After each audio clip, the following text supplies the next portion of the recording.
One afternoon, in a quiet moment of frustration, he stumbled on a principle so old and so simple that most people dismiss it before they ever put it to the test.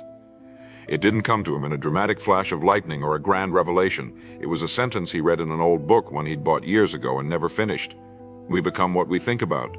He had heard it before, of course. We all have. But he realized he had never truly practiced it. Not with intention, not with discipline. He had thought about his failures. He had thought about his debts. He had thought about what might go wrong tomorrow. He had thought about what people thought of him. But he had rarely, if ever, devoted his mind to the deliberate and constant shaping of the life he wanted. This was the shift. Not just a new method or a better tool, but a change in the way his mind operated every waking hour. That day, he decided, if the mind indeed shapes reality, then from this moment forward, his mind would be given only the raw material of success. He began by writing his goal on a small card and keeping it in his pocket. Every morning he would take it out, read it slowly, and imagine down to the smallest detail what it would feel like if that goal were already his. He stopped letting his thoughts wander aimlessly into the territory of fear and doubt. When fear tried to creep in, he replaced it with an image of his success, as if it were already done. He understood now that the mind cannot hold two opposing thoughts at once with equal power. One will always dominate, and whichever thought dominates will inevitably shape the world around you. So he made his choice. He chose to think only of what he wanted, and to reject any thought that weakened that picture. He told himself, if I do this consistently for 30 days, my life cannot remain the same. And it didn't. There is a point in every person's life when they feel as though they have done everything they could, tried every approach, exhausted every ounce of effort, and still found themselves standing in the same place, staring at the same stubborn wall. This man I'm about to tell you about had spent years in that place. His name doesn't matter. It could just as easily be yours or mine or anyone who has ever worked with grit and honesty, yet found the results unsatisfying. He had attended seminars, read every book that promised transformation, taken advice from people who claimed to know the way. He had woken early, worked late, and pushed himself past the point of fatigue, and still nothing. His financial life was stagnant, his confidence worn thin, his dreams suspended somewhere out of reach. People around him began to think quietly that perhaps he was simply unlucky. Perhaps he wasn't meant for the kind of success he sought. But the truth he would only discover later, was that luck had little to do with it. He was missing a single piece of the puzzle, and until he placed that piece in its rightful spot, no amount of labor, no number of hours, would bring him the life he wanted. By the second week, he realized something remarkable. His circumstances had not yet changed dramatically, but his relationship to them had. He no longer looked at unpaid bills with dread, but with determination. He no longer saw rejection as proof of failure, but as proof that he was moving, reaching, trying. The world was no longer a hostile place, but a field waiting to yield to the seeds he was now planting with care. And this is where the shift began to feel permanent. He had stopped measuring his progress solely by what he could see and had begun to measure it by the quality and consistency of his thinking. Because he understood now that the visible results were the final step in a process that began invisibly, deep in the soil of the mind. If you've been listening to me for some time, you know that principles like this do not care who uses them. They are laws, universal and impersonal, just as gravity is a law. They work the same way for everyone who applies them. If you plant corn, you will not harvest wheat. If you plant doubt, you will not harvest courage. And if you plant success, if you hold it in your mind, nurture it daily, protect it from weeds of fear, then success is the only possible outcome. But here's the key. Most people never protect the seed long enough to see it sprout. They let outside conditions, temporary setbacks, and the opinions of others trample it before it takes root. They begin in faith, but they end in surrender. This man had spent years doing exactly that. But now, for the first time, he was guarding the seed as if it were the most valuable thing he possessed, and it was. The first week was the hardest. He caught himself again and again, drifting back into the habit of thinking about his problems. But each time he noticed it, he stopped, replaced the thought, and returned to the picture of his success. He would sit quietly for 5 minutes, close his eyes, and live in the scene as if it were already reality. At first, it felt like pretending, but within days he noticed a subtle shift. His mood improved, his energy lifted, conversations began to go differently. Opportunities, small at first, started appearing, things he would have ignored before, and that's when he understood. The mind, once given a clear and constant direction, begins to influence every action, every word, and every decision, often in ways you don't consciously notice. For years, this man had been building from the wrong blueprint. He had worked with bricks and mortar, but his plans were flawed. The moment he corrected the plan, the moment he gave his mind a clear, unwavering design, his work began to bear fruit, and so will yours. This is the shift that changes everything. It is not about doing more, it is about thinking differently. Because once you think differently, you will act differently. They have no choice.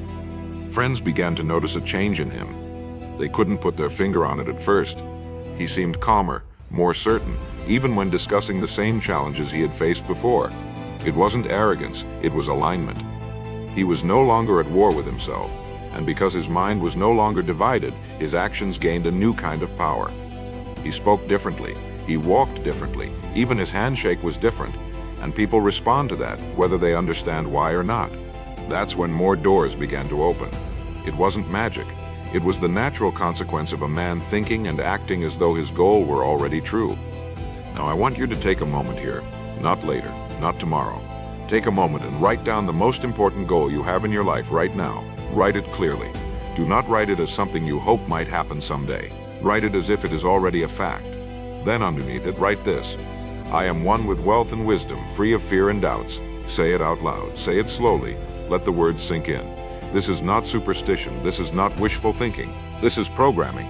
Deliberately giving your mind the pattern it will follow, the blueprint it will build from, until reality matches the image. I cannot promise you the exact day your results will arrive, but I can promise you this: if you hold your goal before you every day, if you feed it with belief and protect it from fear, if you act in alignment with it, your life will not remain the same. This is a law, one as real and unbreakable as any law of physics. And it will work for you just as it worked for him, just as it has worked for every man or woman who has ever taken it seriously. The question is, will you? Most people hear a principle like this, nod their heads in agreement, and then return to the very patterns of thought that have kept them where they are. It's not because they don't believe in it, it's because they've never learned how to live it. The man we've been speaking about understood this after just a few weeks of disciplined practice. He realized that success was not going to be a single act or a burst of temporary enthusiasm. It had to be a way of life, a mental posture he carried into every conversation, every task, every idle moment. When he brushed his teeth in the morning, he thought about his goal. When he was waiting in line, he thought about it. When he drove to work, it was there in his mind, painted in color and detail, as if he were simply living out the final steps before its arrival. And that was the difference. For years, he had thought about what he wanted only when something reminded him of it. Now he was doing the reminding. Now he was holding the brush and painting the picture stroke by stroke all day long. He began to notice something fascinating. His environment responded to him differently. Not because the world had suddenly become more generous, but because he was filtering it through a different lens. When you shift your dominant thought from fear to faith, from doubt to clarity, you start to see openings where before there were only walls. You see introductions where before there were only strangers. You see resources where before there were only expenses. This isn't imagination, it's perception shaped by intention. And the remarkable thing about perception is that it dictates the quality of your decisions. Every choice you make, whether to speak up or remain silent, whether to take a risk or play it safe, whether to persist or give up, is determined by how you see the moment before you. Change the way you see it, and you change the way you respond. Change the way you respond, and you change the outcome. By the end of the first month, he was experiencing results that could not be dismissed as coincidence. An old client called unexpectedly with a new opportunity. A friend introduced him to someone who had exactly the kind of knowledge he needed to take the next step. Even small things like finding the perfect book at a secondhand store or meeting a stranger who shared a vital piece of advice began happening with such frequency that he stopped calling them lucky breaks and started calling them the harvest, because that's what they were, the natural yield of seeds planted in thought and watered with belief. And here is where the majority of people make a mistake. They try to judge the seed by the first sprout. They expect the harvest immediately, but the law works on its own schedule, just like planting a field. You do the work, you tend the soil, and you trust that growth is happening even before you see it. This is why I tell you, discipline your mind as you would train a skilled craftsman. You cannot simply hand him the tools one day and expect a masterpiece the next.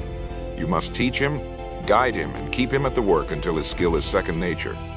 In the same way, your mind must be trained to reject what does not serve your vision. And here's the truth most people don't want to face. This means saying no to conversations, to media, to habits that pull your attention toward fear, gossip, limitation, or self-pity. The man we've been speaking about learned to be ruthless about this. If a thought didn't align with his goal, he dropped it. If an activity didn't move him closer, he cut it. And what happened? his time expanded, his energy returned, his progress accelerated. This kind of focus doesn't make life narrower, it makes it larger, because you are no longer scattering your energy in every direction hoping that something will produce results. You are pouring it into the one place that matters most. It's the difference between a candle and a laser. Both are light, but one can barely warm your hands while the other can cut through steel. And here is where the shift becomes unstoppable. Once you experience the power of a focused mind, you will never want to go back to the way you were thinking before. The scattered life feels weak and aimless in comparison. The focused life feels alive, certain, and purposeful. One evening near the end of that second month, he sat with his goal card in hand and realized something profound. He no longer doubted it. Not a trace of hesitation remained. It was as if the reality of his success had already taken up residence in him and the outside world was simply catching up. And this is the point I want you to reach. When you hold your vision so clearly, so consistently that it begins to feel inevitable, you stop wondering if and start preparing for when. Your decisions become sharper, your courage stronger, your patience deeper. And every day you act in harmony with that coming reality. I want you to take that same step now. Think of the goal you wrote down earlier. Picture it again, this time add movement to it. See yourself living in that moment. Hear the sounds, feel the texture of the life you're creating. And then right beneath it in clear, bold letters, I live in the reality of my success now. I walk in it, I breathe in it, I move in it. Say it aloud, let your voice carry it beyond the limits of thought and into the realm of action. Because when you speak it, you anchor it. And when you anchor it, you live it. There will be days ahead when doubt will knock again. It will wear many disguises, a sudden expense, a delayed result, a comment from someone who doesn't understand what you're doing. On those days, remember this man's story. Remember that every harvest is preceded by a season where nothing seems to be happening.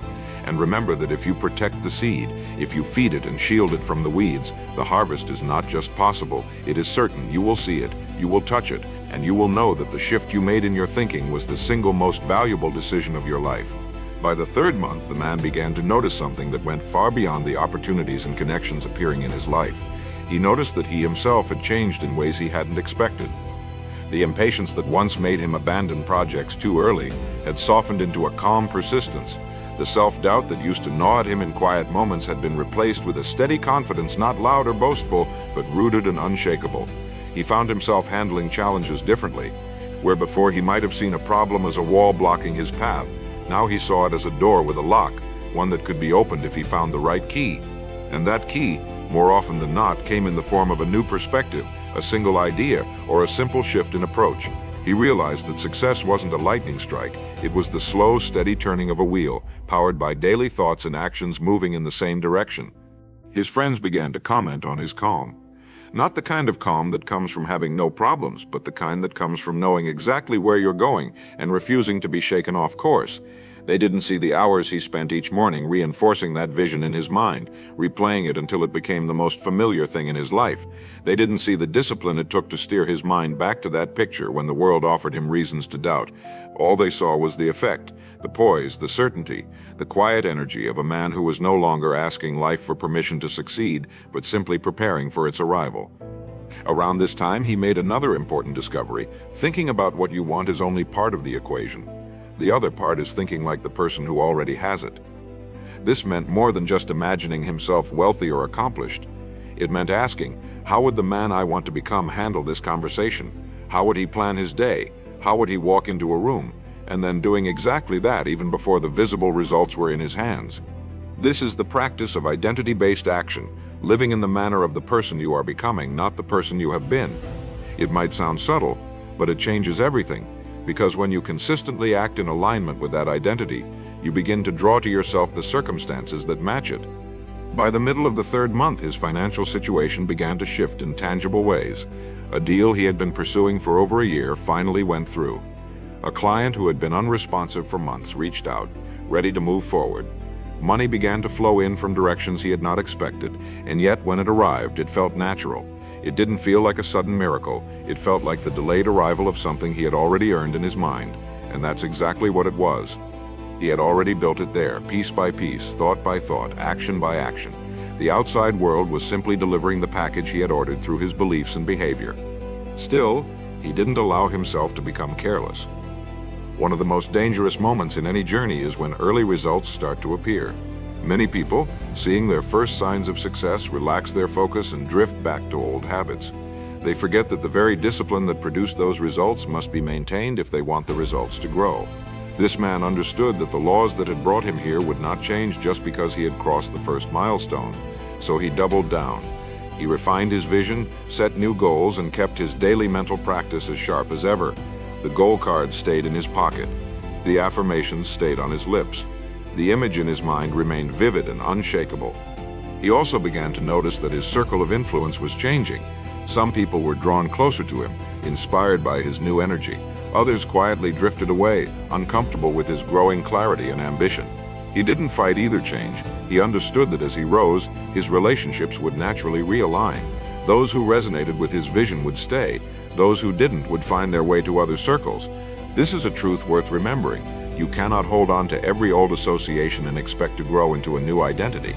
Growth requires space, and sometimes that space is made by letting go. One quiet morning, as he reviewed his goals, he wrote a new sentence beneath them. I am already living my future.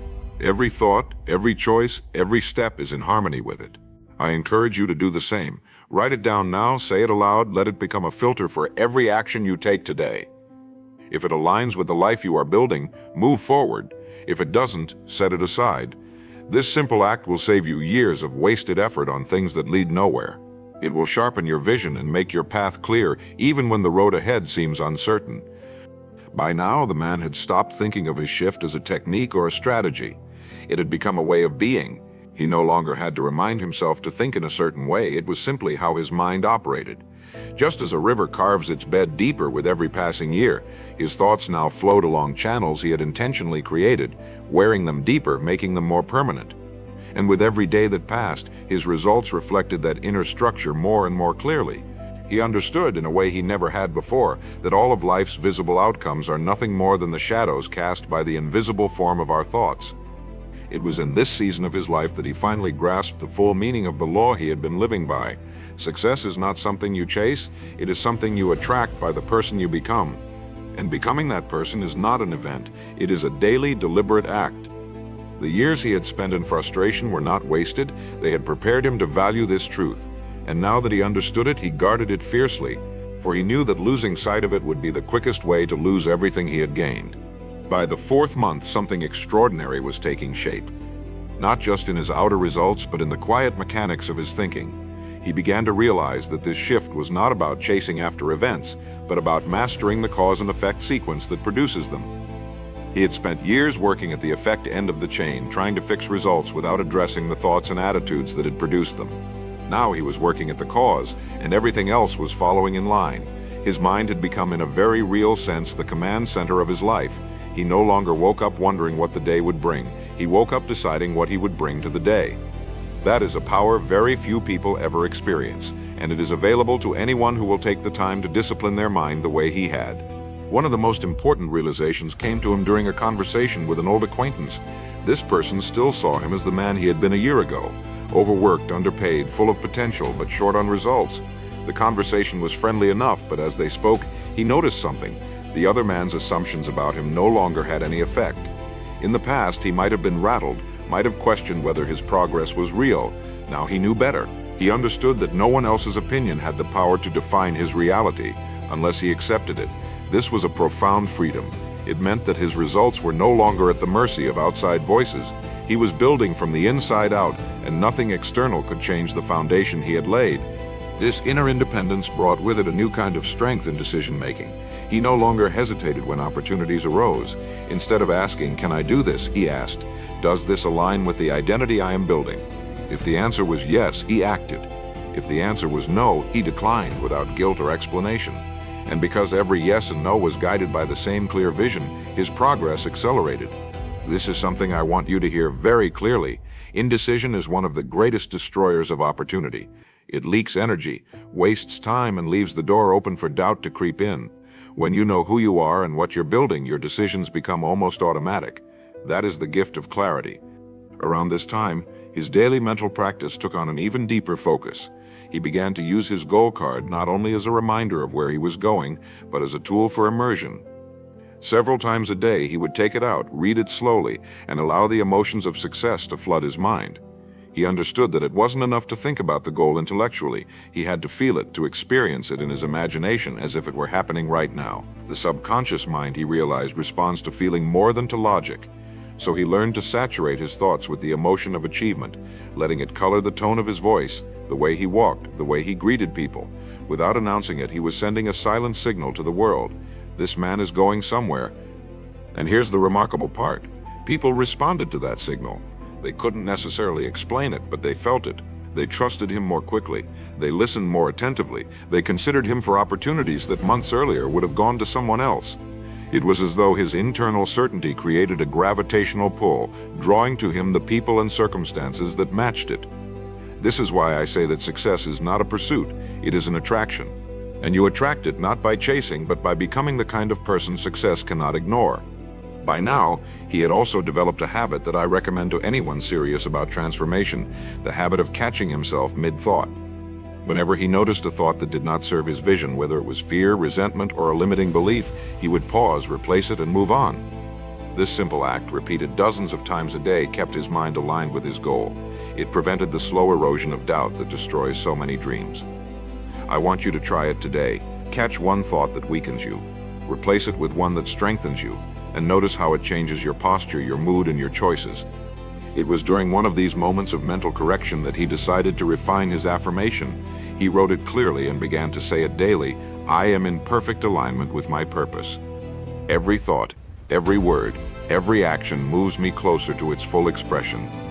He didn't just repeat it mechanically. He let the words resonate until they felt true, until they reshaped the way he approached even the smallest tasks. Over time, this became more than a statement. It became a standard by which he measured his days. If an action didn't move him closer to his purpose, it had no place in his schedule. With this new standard came a natural sharpening of focus. Distractions that once seemed harmless were now clearly seen for what they were: delays, detours, or dead ends. He began to understand that every moment spent in alignment compounded his progress, while every moment spent in distraction cost him more than just time. It cost him momentum, and momentum once built is a force too valuable to squander. So he guarded it, not out of fear of losing it, but out of respect for what it was creating in his life. In this season, his life had become proof of a simple truth. The person who controls their thoughts controls their destiny. He no longer looked for signs to reassure him. His results were sign enough. Each small victory reinforced the law he had committed to, and each day brought new evidence that the shift he had made was permanent. He was no longer the man who tried and failed for years. He was the man who had learned the one truth that changes everything, that the world you live in tomorrow is being built in your mind today. By the 5th month, the man's transformation had reached a point where even he could hardly recognize the person he had been before. It wasn't just that his bank account was healthier, or that his schedule was filled with opportunities instead of empty stretches of uncertainty. It was that his inner world, the thoughts he entertained, the beliefs he held, the way he interpreted events, had become almost unrecognizable from the patterns that had once held him captive. He could remember the man who had once doubted himself, who measured his potential by his current results, who allowed circumstances to dictate his mood and decisions. And now he felt as though he had crossed an invisible threshold into a way of living that was not only more productive, but more peaceful, more deliberate, and more certain. This was no accident. This was the direct result of the mental shift he had chosen and guarded every single day without exception. One of the most striking changes was how little outside conditions could disturb him now. Where before he might have been thrown into frustration by a delay or anxiety by an unexpected setback, now he simply absorbed the information, made the adjustment, and moved forward. He understood that the result was never in doubt. It was simply a matter of timing. And this is a mindset that most people will never experience because they never train their minds to see beyond the moment. They become trapped in the fluctuations of daily events, never realizing that the larger picture remains under their control as long as their thoughts remain aligned with their vision. The man knew now that fear was simply the product of a short-term focus and that courage was born from keeping the long view in mind. He had also learned that the mind will deliver whatever you feed it without discrimination. If you feed it reasons why you can't, it will provide you with evidence to support that belief. If you feed it images of what you want, it will begin rearranging your perceptions, actions, and opportunities to bring that into being. This was no longer a theory for him, it was a lived reality. He could see it in the way his conversations unfolded, in the projects that seemed to arrive at just the right moment, in the people who entered his life with exactly the knowledge or resources he needed. And because he had trained himself to recognize these moments, he was able to act on them without hesitation. During this period, he refined his daily mental routine even further. In addition to reading his goal card and visualizing his success, he began writing down 3 actions each morning that his future self would take that day. They were not always grand or dramatic. Sometimes they were as simple as making a call he had been postponing or spending an extra hour on a key project. But each action was chosen because it matched the identity he was becoming. And as these small, consistent steps accumulated, he began to notice a compound effect.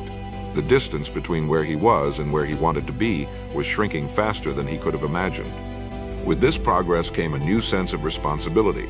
He realized that the principles he had been applying were not his alone to keep. They were universal laws, and they could work for anyone who was willing to commit to them. This understanding brought a quiet humility to his success. He no longer saw himself as unusually lucky or uniquely talented. He saw himself as someone who had finally learned to work with the laws that had been operating all along. And because of this, he felt an obligation to share them when the opportunity arose, not as advice to be followed blindly, but as a challenge for others to test and prove for themselves. It was also around this time that he noticed a subtle but powerful change in the way others responded to him. People who once treated him as an equal in struggle now began to treat him as a source of guidance. They came to him with questions, with ideas, with requests for his perspective, and he gave it freely, not in the form of quick fixes or promises of instant results, but by directing them back to the same principles that had transformed his own life. He would tell them, "Your results will always match the picture you hold of yourself. Change the picture and the results will follow." Some listened and acted. Others nodded politely and returned to their old habits. He knew now that not everyone would be ready to make the shift, and that was fine. The law didn't change, and the opportunity to apply it would always remain. In his own life, he continued to protect the shift with vigilance. He understood that just as weeds will overtake a garden left unattended, old patterns could return if he stopped tending to his thoughts. So he kept his affirmations alive. He would still pause in the middle of a busy day, take a deep breath, and repeat, "I am one with wealth and wisdom, free of fear and doubts." He spoke it not as a wish, but as a declaration of fact. And each time he said it, he could feel its truth strengthening within him, shaping the way he approached whatever came next. By the close of that 5th month, the man's results were undeniable. His finances had improved, his opportunities had multiplied, and his confidence had become something you could feel simply by being in his presence.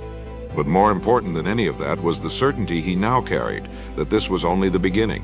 The shift was no longer a new habit he was trying to maintain. It had become the foundation of who he was, and because of that, there was no going back. He had entered a new life, built from the inside out, and he knew with absolute clarity that as long as he kept his mind aligned with his vision, the best was yet to come. By the 6th month, the man had reached a place where his progress no longer surprised him. It wasn't that he had become arrogant or numb to the victories, far from it. He still felt gratitude for every new opportunity, every milestone reached, but he no longer treated them as unpredictable strokes of fortune. He understood, with the calm certainty of a man who has tested a principle until it proved itself beyond doubt, that his results were simply the natural harvest of the seeds he had planted months before. Just as the farmer does not gasp in amazement when the field he sowed in spring bursts into life, he did not gasp when his own life yielded exactly what he had been nurturing in thought and action. This was no longer a game of chance. It was the steady, reliable process of cause and effect. One of the clearest signs of his growth was how naturally he handled situations that once would have sent him spiraling into worry. A late payment from a client, a project delayed by circumstances outside his control, these used to be crises. Now they were simply data points, temporary ripples on the surface of a much deeper current. He knew that his vision was too strong, too established to be derailed by passing inconveniences. And this composure was not lost on those around him. People could sense it, even if they couldn't name it. It made them trust him more. It made them want to work with him, to follow his lead. Calm is magnetic, and his calm was not an act. It was the natural byproduct of living in alignment with a clear and unwavering purpose. During this time, he began to refine not just what he thought about, but how he thought about it. He understood now that vague wishes do little to shape reality. The mind needs specificity, so he began to focus on details, how his ideal day would look, how his conversations would sound, how his environment would feel. He wasn't just building a general picture of success, he was giving his mind a blueprint with dimensions, textures, and colors. And each time he revisited that picture, it became more vivid, more familiar, until it felt less like an idea and more like a memory of something that had already happened. This is the level of clarity that turns belief into certainty. He also deepened his practice of identity-based action. Every morning before beginning his work, he would ask himself a simple but powerful question. If I were already living the life I desire, how would I show up today? The answers guided his behavior. Sometimes it meant dressing with more care, even if no one else would see him. Sometimes it meant approaching a task with the same focus and precision he imagined his future self would bring to it. And sometimes it meant saying no to something that would have consumed time and energy without moving him forward. The effect of this practice was profound. It made every day a rehearsal for the life he was building, and with each rehearsal, the role became easier to play until it was no longer a role at all. It was simply who he was. Around this stage, something unexpected began to happen. People started to assume he was already more successful than he actually was in material terms. They treated him as if he had already arrived, as if his position, his influence, and his resources were greater than they truly were. And because they treated him that way, doors opened faster. This was not deception, it was perception. They were responding to the confidence, the clarity, the composure that he carried into every interaction.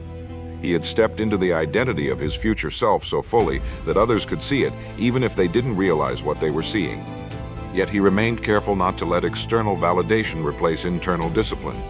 He knew that the moment you start shaping your vision to match other people's opinions is the moment you begin to lose it. His allegiance was not to appearances, but to the quiet, consistent work of shaping his mind and directing his actions. This is why I urge you, do not let the praise of others make you careless, and do not let their criticism make you doubtful. Anchor yourself to your vision, and let that be the measure of your progress. As the 6th month came to a close, the man revisited his original goal card. He read the words that half a year earlier had felt distant and almost unbelievable. Now they felt like a statement of fact. He had lived them into reality. But instead of putting the card away as a completed chapter, he wrote a new one, a larger one. Because he had learned that the mind, once expanded by a clear and compelling vision, cannot remain satisfied with standing still. Growth is the natural state of a disciplined mind, and the moment you stop stretching towards something greater, you begin to shrink. He wrote his new goal as though it were already achieved, and beneath it he added a new affirmation: I am in perfect harmony with the greater life unfolding for me. Each step I take is guided, purposeful, and certain.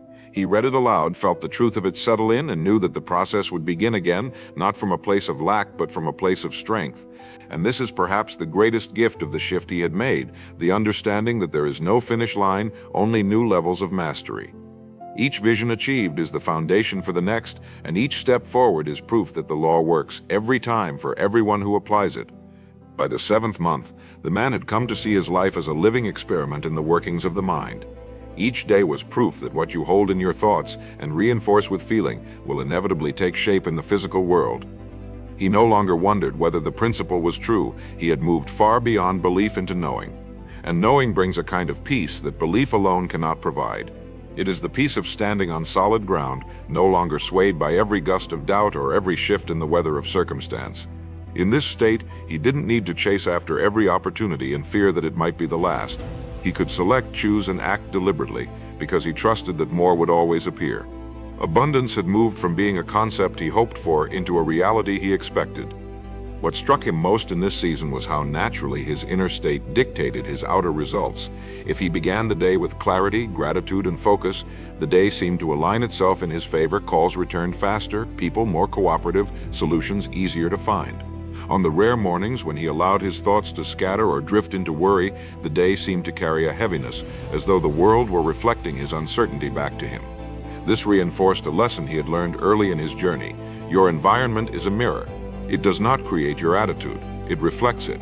And if you want that reflection to change, you must first change what you are projecting. The man now guarded the first hour of his day like a gatekeeper. No matter how busy he was, no matter what deadlines loomed, he would not begin his work until his mind was set, his vision refreshed, and his emotional state tuned to the frequency of his desired life. By this point, he was also practicing a higher level of discernment in his associations. He sought out conversations that challenged and expanded his thinking. He spent time with people whose goals inspired him, whose energy lifted him, whose standards matched or exceeded his own. He wasn't avoiding those who had not yet made the shift. He was simply choosing not to linger in environments where small thinking or constant complaint was the dominant language. He understood that the mind absorbs its surroundings just as the body absorbs the air it breathes, and he refused to pollute his vision with mental toxins. This choice alone, he realized, had accelerated his progress as much as any specific action or strategy. Around this time, he noticed that his goals were no longer limited to what he could personally achieve. They began to include the impact he could have on others. He saw that the same shift that had transformed his life could transform anyone's if they were willing to commit to it. And so he began to share more openly, not in the tone of a preacher or a lecturer, but as one who had walked the road and could point out the landmarks. He found that those who were ready responded with eagerness, while those who weren't simply nodded and moved on. He no longer felt the need to convince anyone. He had learned that truth cannot be forced, only offered. His financial position, once a source of quiet stress, had become a tool for freedom and choice. He was now able to invest in opportunities that once would have been out of reach, to travel without the constant mental arithmetic of what it might cost, to give generously when he saw a need. But he was careful not to confuse money with the source of his peace. The peace had come first, long before the numbers changed. Money was simply one of the many forms in which the shift expressed itself. And because he had learned to master the cause, he no longer feared losing the effect. This he knew was a position of true security. In these months, his affirmation evolved again. Now it read, "I live each day as the fullest expression of my potential. My thoughts, words, and actions are one, and they draw to me every resource I require." He repeated it not out of habit, but out of conviction. It was no longer something he was trying to believe, it was something he recognized as fact. And this is the stage in the process when results can accelerate rapidly, because the gap between desire and expectation disappears. When you no longer hope, but know, you act with a different energy. People feel it, circumstances respond to it, life bends to it. The man could feel that he was approaching a new threshold. The principles that had once required conscious effort were now as natural to him as breathing. He no longer had to pull his mind back to the vision, it stayed there on its own. And because of that, his focus was shifting toward expansion. He was no longer just protecting what he had built, he was looking for ways to build more, do more, contribute more. The shift had started as a personal rescue, an escape from years of frustration, but it had grown into a foundation for limitless growth. And as he looked ahead, he knew that what lay before him was not the end of a journey, but the opening of a new and greater one.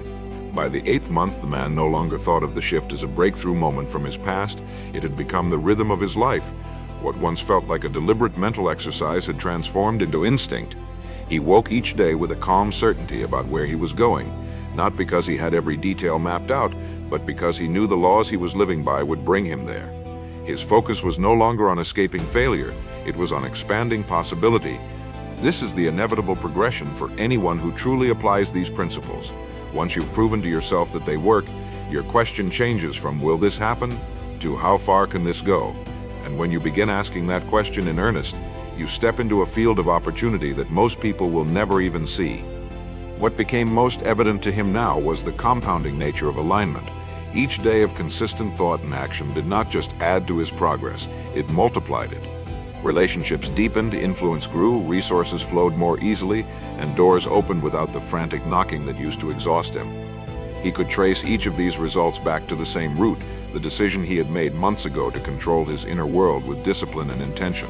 The truth had never changed, it had always been there, available to anyone, but it was his commitment to live by it, daily and without exception, that had transformed it from a concept into a reality. He found himself reflecting often on the years he had spent in struggle, not with regret, but with gratitude. Those years had taught him the sharp contrast between living at the mercy of circumstances and living by principle.